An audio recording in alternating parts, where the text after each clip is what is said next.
In today's video, I am going to be breaking down how I personally teach my teams basketball plays. Now, not every team is going to have the plays broken up exactly this way. Some might start at a later level, but let's just get down and let's check out how I like to teach these plays. What I'm going to be teaching you, however, is a 4-out offense with a post guy. A lot of teams will be running this. What a lot of teams also run is the 5-out offense. So if you're looking for a very simple offense that may not have to rely on a post guy, make sure to go check out the complete guide to the 5-out offense that is down in the description below, because you're going to be able to have with the 5-out anywhere from like a beginner level to one of the most advanced levels that you can get to. Every single team runs the 5-out, so definitely go check that out.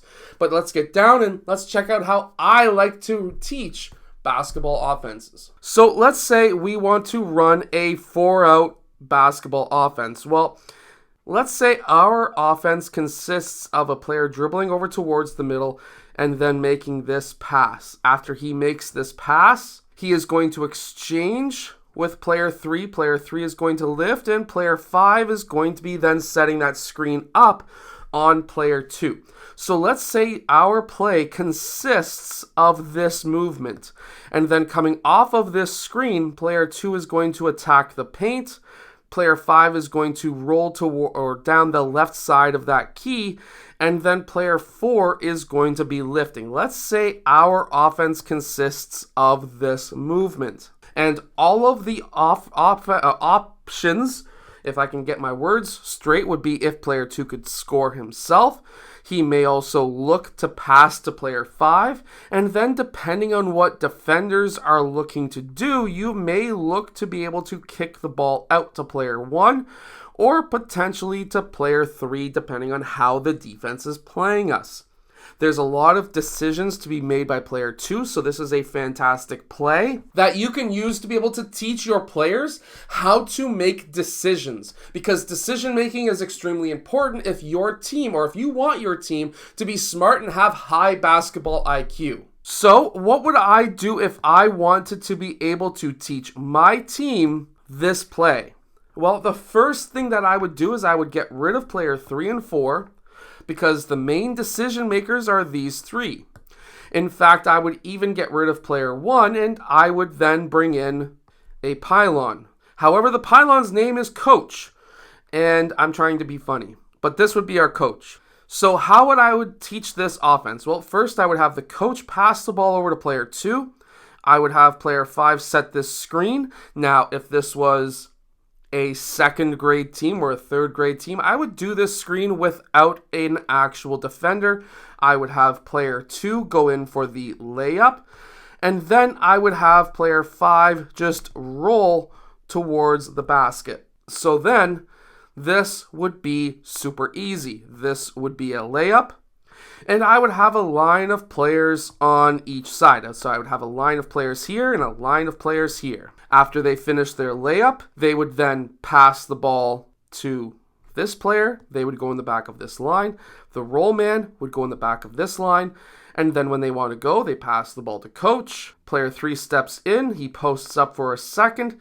He goes, he sets this screen, and we do the exact same drill over again.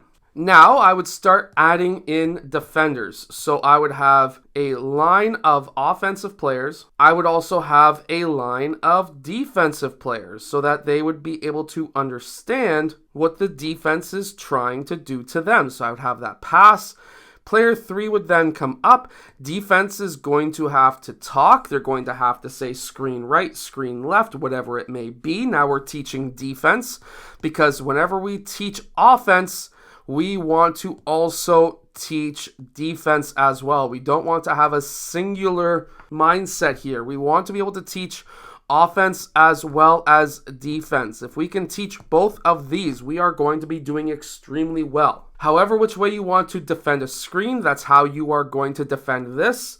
Player 4 is going to come off. Player 3 is going to then roll. If they switch, they switch. If not, whatever. And then player 4 has to make the decision. Does he pass to player 3 or does he score? Now, the benefit to this drill is now we are not just teaching how to set the screen, how to do a layup, but we are also now being able to teach how to make that read as to when to make that pass to the roll man, but also how to be able to read defenses in general. Is my man going over the screen? Is he going under? Is he calling switch? We're also teaching the defense to talk. Now we can put an offensive player and a defensive player in the corner. So now, I'm going to move these guys off the page just so that it's easier to understand. Coach is still going to be here. Coach is still going to pass this ball. We're still going to be setting this screen. However, now, if player 3 makes the mistake on coming in on this drive, this is going to be now a kick-out read. So now you can teach this player, hey, you're coming from ball side. We do not want this to happen. We would much rather prefer the defensive player from the other side to come over because we do not want an open three-point shot. So now this player has 3 defenders to read and 1 offensive player to read on the roll. Obviously, he should be reading this guy, but in reality, it's the defender who we need to worry about here. See, notice how we are building out, and we're not just teaching our offensive plays, we are teaching our defensive principles as well. Now, we have the man who would be in help, technically, but then he's going to transition to on-ball corner. So now, for example, he's going to be down here. We're going to set this screen still. But now player 4 is attacking. Player 4, red, he's going to get his hand in there. He's going to stunt, but then he's going to recover so that it just gives a millisecond time for his man to potentially catch up. We do not want this man to come in because this would be a ball side help, and we do not want ball side help. But if this does happen, he needs to communicate, or if this is part of your actual man-to-man strategy, you can run this too. I'm not saying don't. But if he comes in to help, he has to communicate because then player 4 needs to drop and take on both of these guys. Now, that shouldn't happen, but it does tend to happen. I just wanted to show you both ways of running that defense. But now we're teaching, we're building out. The idea here is if we make that extra pass out here, player 4 drops extra pass, 3-point shot. You can even have the defense and teach the defense what you do not want them to do so that it teaches the offense how you want the extra pass to happen. It's totally up to you as a coach, but this is how I like to teach it out. Basically, long story short, I like to be able to teach one step by one step and add one player by one player so that you build out and have a cohesive offensive strategy, but also teach your defensive principles at the exact same time. So you're essentially killing 2 birds with 1 stone, and you can then, of course, win more games potentially. Make sure to go check out my complete guide to the 5-out offense. That is a fantastic book. It's going to give you a ton of different plays, a ton of different options that you can run. So definitely go check that out. It is down in the description below. But anyways, I'll see you guys again in my next video. Hit that like button and subscribe.